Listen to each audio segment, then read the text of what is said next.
experience, and it's always humbling as well. Today's video isn't going to be any different. Let's start from the beginning. On February 18th, I received a large shipment of fish. In that shipment, I received 18 vija. I know it's pronounced vieja. I like to say vija. Leave me alone. All but one or two arrived fine. Of course, there were some torn fins, maybe a little of ammonia burn. Some of them were a little listless, but over the coming few days, they settled nicely into the aquarium. On January 23rd, I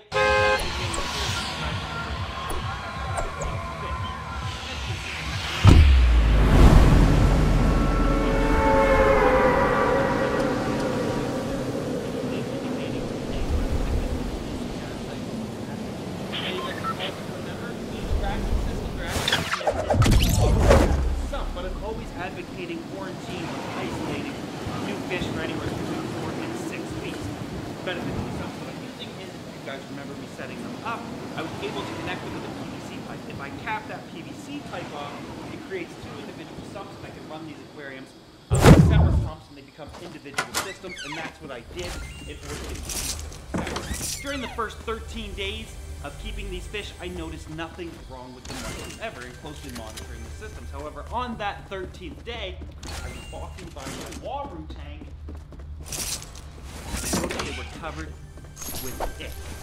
Mind you, how did they get a problem like that? Systems are just as simple as being side by side. So I had to rewatch the footage, and what I noticed what I was doing was every time I would release one of the fish into the aquariums,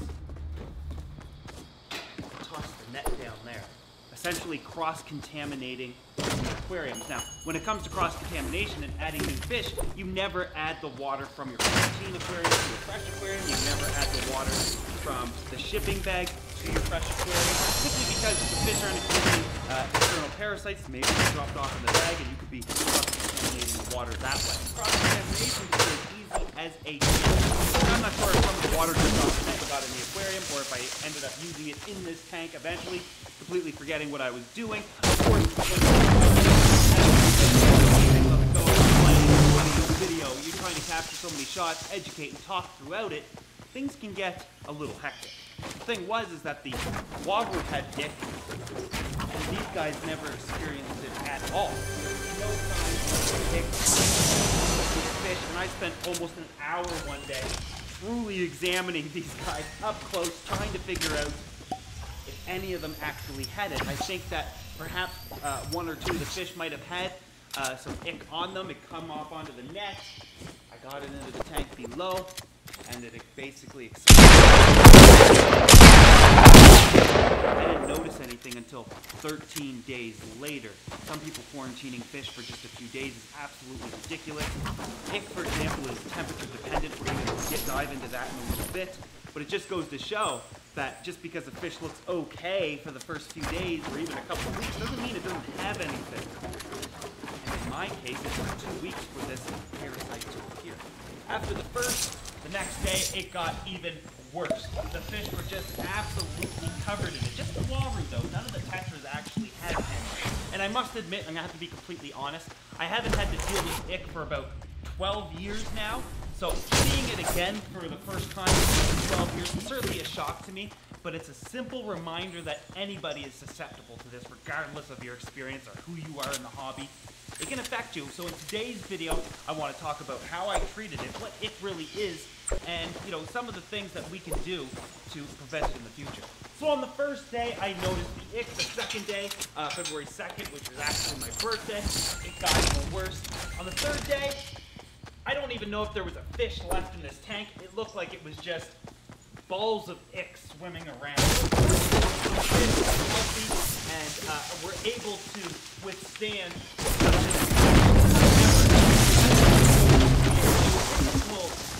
treatment for ick when I only see a couple of spots wasn't going to work in this case.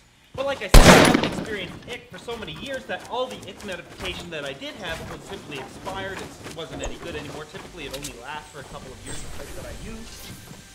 So I ordered some ick online the first sign I see. Now, I don't care what kind of ick medication I use. I'm looking for two ingredients: malachite green, and formalin. And the one that I came up with on Amazon was Cordon Rick Ick Plus. I've never used it before, but effective in treating now we're going to get into how I treat it and what the steps work. I guess we should first talk about the life cycle of ick and when we can actually kill it. In order to treat ick, we first have to understand it though, because it cannot be killed at any given moment. Luckily, ick does have a very simple life cycle, and we can almost control it. Like I said, ick is temperature dependent. The warmer the water is, the faster the life cycle is going to be. Treatment can take days. However, at temperatures of about 84 degrees Fahrenheit and up, the life cycle of ick is about 4 days. It always starts off by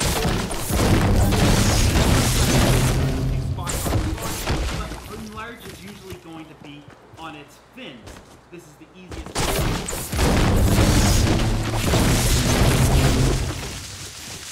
What it's doing there is feeding off of the fish.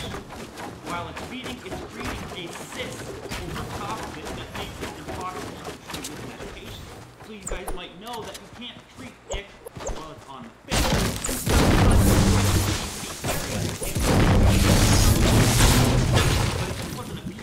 On the outside of the fish. Ick do prefer to attack the gills and the mouth, the inside of the mouth of the fish first. Sometimes fish will even give it away that they have ick by flashing or rubbing up against surfaces in your aquarium, but that doesn't always mean that they have ick. It could be an irritant to the water, but ick is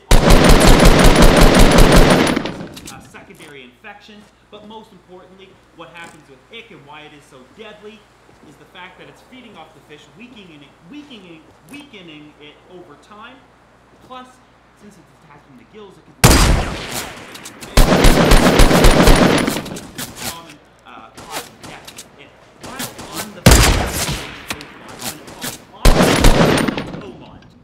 things are going to be pretty much useless. You don't need to remember them, but it's just really interesting. Now, here's the scary part. Remember when I said it was literally feasting off the fish, and we can only see maybe 20, 30 infection areas on the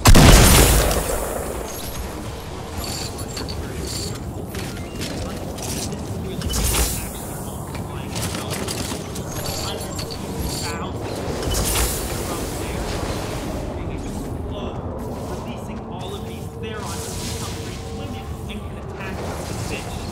To summarize, it attacks the fish, it eventually falls off, multiplies at the base of your aquarium, explodes, and all of those baby icks explore the aquarium looking for new hosts for fish.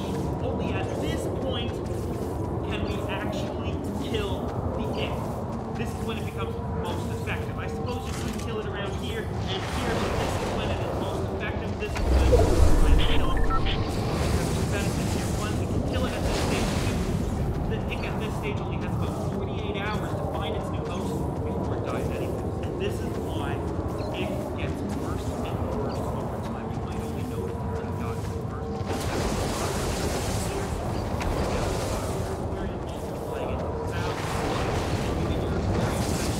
And attacking the fish coming back as a vengeance. But like I said, we can effectively control that life cycle that I just showed you. Temperature of the water. The lower the temperature, the slower that life cycle is going to take. The higher the temperature we increase to, the faster that's going to go. That said, this is what I did. I first noticed the ick on February 1st. On the 2nd, I slowly started to raise the temperature. By the 5th, I had the aquarium's temperature up to 50 degrees Fahrenheit. This is the medication. However, when you are raising your temperature of this magnitude, you got to worry about two things. One, can the species of fish that you're actually keeping withstand those types of temperatures? A lot of the time, no. Sometimes they can, depending on the types of fish. The second thing is when water becomes more warm, it loses the ability to hold as much oxygen as cooler water. So we have to ensure that the aquarium maintains enough oxygen in it to support life. I do this by adding in an air stone. Now, a lot of you guys will know, air stones don't add oxygen to the aquarium. The bubbles are simply rising too fast to dissolve. That doesn't add.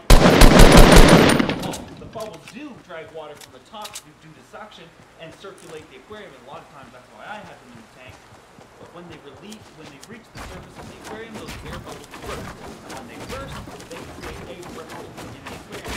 And hundreds or thousands of bubbles moving at the same time, you're creating a lot of gas at the top. What happens is you are creating a larger surface area at the top of your aquarium, which allows for greater oxygen exchange. The release of carbon dioxide and then replaced with oxygen. Now at this point, the fish are actually void of all ick. The ick has already fell off. I'm racing against time at this point. I know I have maybe 2 or 3 days to get the medication in the aquarium and effectively treat it. I start off though by draining 50% of the water and siphoning the ick that fell to the bottom of the aquarium and is now multiplying into the hundreds or even thousands. You're never going to remove it all because you're never going to remove it. After I've done my 50% water change, I fill the aquarium back up and I add the appropriate amount of salt based on what the bottle tells me to do. I don't add it and dump it all into one place though, because some of this all at once and dump it onto a fish, for example, and when you are putting it in, how the fish will try to come up and things. I like to dump a little bit in the dump and pump circulated. I also do dump a little bit in the aquarium above the water bubbles and wherever I can get it. The very next day, I perform the same thing. I do the water change once again. I use the gravel, about a 25% water change, and then I re-medicate. Now for a severe infection like this is the morning. I get it for 2 weeks. As of today, I'm still treating the aquarium. However, the water temperature is going back to temperature. Remember, I need to warm up the aquarium.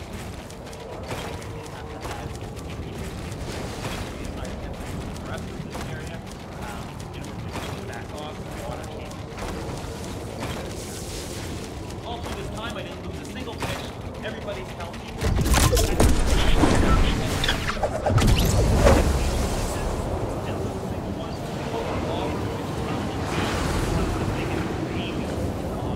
Such a big, sensitive fish. Also eating. Everything's fine. And of course, the Vija are doing fantastic as well. So clearly quarantining your fish is absolutely beneficial.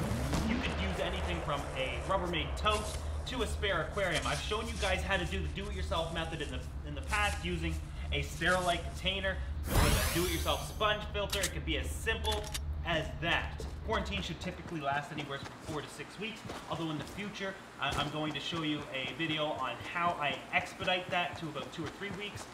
You see, the problem with this entire gallery is that it's gone smoothly, all except for a few bumps here and there. But my problem was with importing so many fish, hundreds and hundreds of fish, with no problems. I was never faced with any issue other than needing to quarantine, and my quarantine process is to thank for the health of these fish. However, I'm kind of glad this happened simply because I don't want all of this to look as simple as it is, and me just constantly bringing in fish and adding them and having so much success. I don't want to leave anybody with any false hope that you can do this as well.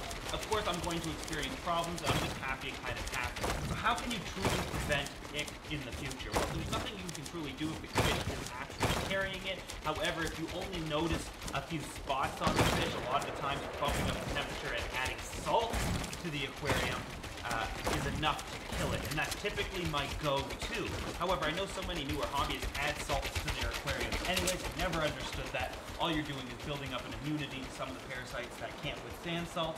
So when you do have an ick issue and you start increasing salts, it does nothing to them. However, in this situation, the ick was just too severe. I had to jump to medications, and medications and chemicals is not something I like to pour in my aquariums. So regardless of where you get the fish, how much experience you have, if you've had all kinds of success with a certain type of fish and have never experienced any issues, my suggestion is this. 1, get your head out of your butt and quarantine your fish properly anyways. Especially if you're a YouTuber promoting the way we're keeping fish and you only need, to quarantine.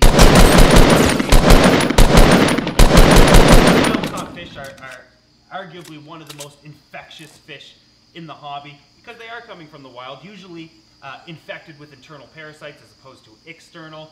Internal parasites in bigger fish take longer to show their head as opposed to smaller fish. Of course, the smaller fish do have smaller bodies and show their signs much sooner than a larger one. But I love the example here that I had these fish for 2 weeks before any signs of anything actually happened, which then cements my claims in saying you need to fish for 4 to 6 weeks minimum. Having new fish and needing to quarantine them for 4 to 6 weeks sucks. You want to take them and add them to your new aquariums. I've only ever done that if they were the only fish going into that aquarium, meaning that they're not going to have the opportunity to infect any already existing fish within the aquarium. That said, I guess I'll close this video off with stating the simple fact that quarantine is one step to many becoming a successful aquarium and actually enjoying your fishing instead of losing your fish. Oh, I also mentioned that fish that's in Maryland. I'm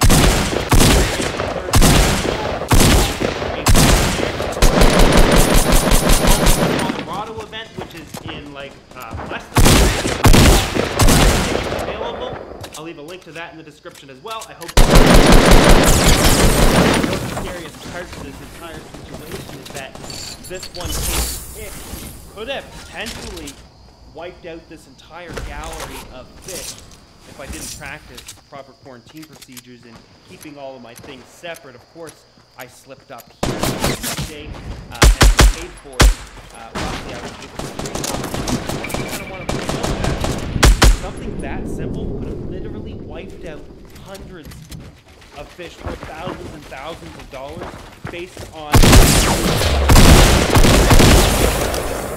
quarantine as often as or getting lazy or rushing something just to make a video. Quarantine is the utmost important to me. I don't care if you guys lose your minds over the fact that you want to see the new fish that I just got. It's in quarantine and it's staying there until it's completely healthy, and I'm sure that it's gone through the 4 to 6 weeks. YouTube, views, everything else can wait.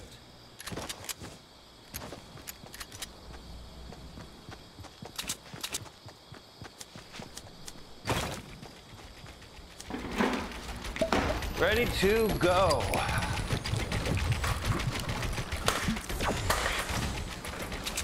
Frank, it's moving day.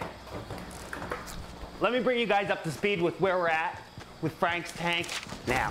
You guys will remember a few months ago, I built this aquarium. It's 100 gallons. It's 4 feet long, 2 feet wide, and stands 20 inches tall. I built it out of 3/4 inch cell-cast acrylic, and I built it as a grow-out tank for my freshwater stingrays when we initially got them. To cover the tank, I went with some polycarbonate greenhouse roofing. I've been using this for several years now.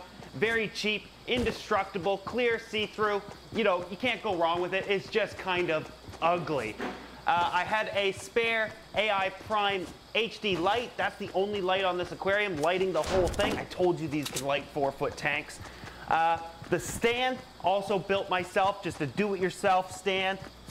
Made of 2x4s, cost 15, 20 bucks. And then of course for filtration, I just used a spare canister filter that I already had on hand. I thought, why not go ahead and use it? In order to make sure it was cycled though, I did this. As you guys know, I always have some pre-cycled media. I've got blocks, balls, all kinds of biological media already pre-cycled in my 2,000 gallon dump filtration. Simply so I can start up an aquarium at any given point. So I just took a bunch of media, tossed it in the canister filter. Now Frank is a relatively big fish. He's gonna grow to be about, 10 inches in length, which isn't that long for a big cichlid like this. Not all flower horn actually grow to be the same size either, which is something you need to consider depending on their genes and their types. Short body flower horns don't get that big. Some flower horns get to 14 inches, for example, but most will get to about 8 to 10 inches, and they are very thick. A lot of girth to these guys. The Bisher, on the other hand, will probably be 16, 18 inches total, and these two will be fine in the 100 gallon for life. So let's go ahead and get him out of here. I don't know who we should move first. Probably going to be the Bisher. Bishers are typically a little more difficult to catch simply because they can be so wiry. So if I start putting the net in, causing some commotion with